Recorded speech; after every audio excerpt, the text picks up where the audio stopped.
Vivec and Mephala. Who is Alm-Sivai? Morrowind is holy country, and its gods are flesh and blood.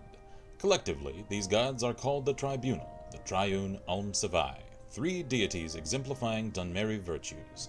Almalexia is mercy, Vivec is mastery, and Sothasil is mystery. Vivec is easily the most popular of them all. Vivec is also the most public, for he is the beloved warrior poet of the true people, paradoxically beautiful and bloody. Vivec is an artistic violence. Vivec is represented in temple literature and liturgy as one of the divine kings of Morrowind. He guards the sacred Velothi subcontinent of Vardenfell and stands guard over Red Mountain, the gate to hell.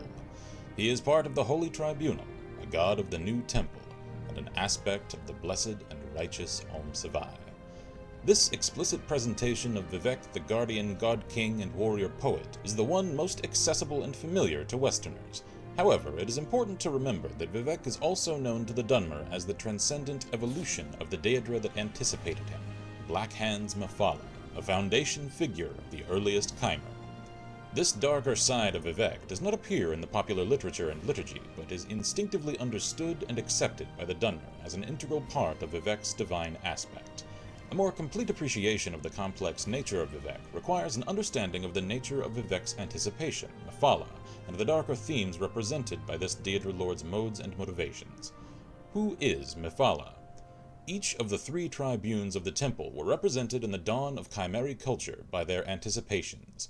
These anticipations are known to the West as the sinister Daedra Lords Azura, Boethia, and Mephala. In temple theology, however, Azura is the anticipation of Sothasil, the mage lord of Alm-Sivai. Boethia is the anticipation of Almalexia, Alm-Sivai's mother and lady.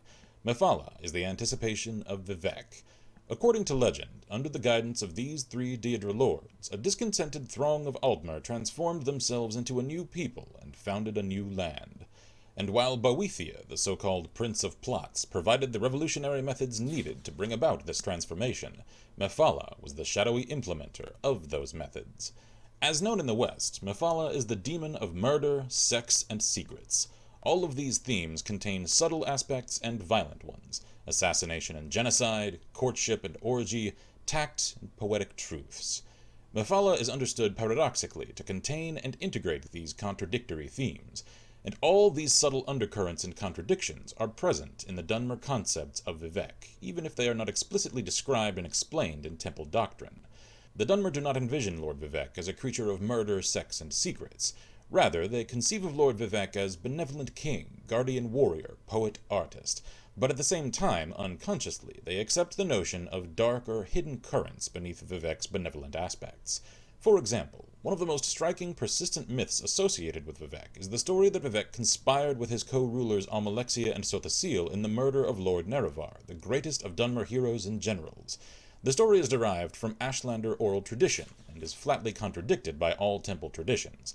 Nonetheless, the tale is firmly established in the Dunmer imagination, as if to say, of course Vivec would never have conspired to murder Lord Nerevar, but it happened so long ago.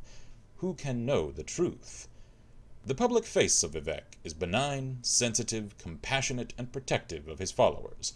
At the same time, the Dunmer seem irrationally comfortable with the hidden aspects of Vivec, the darker components of violence, lust, and conspiracy associated the more primitive and ruthless impulses of the anticipations.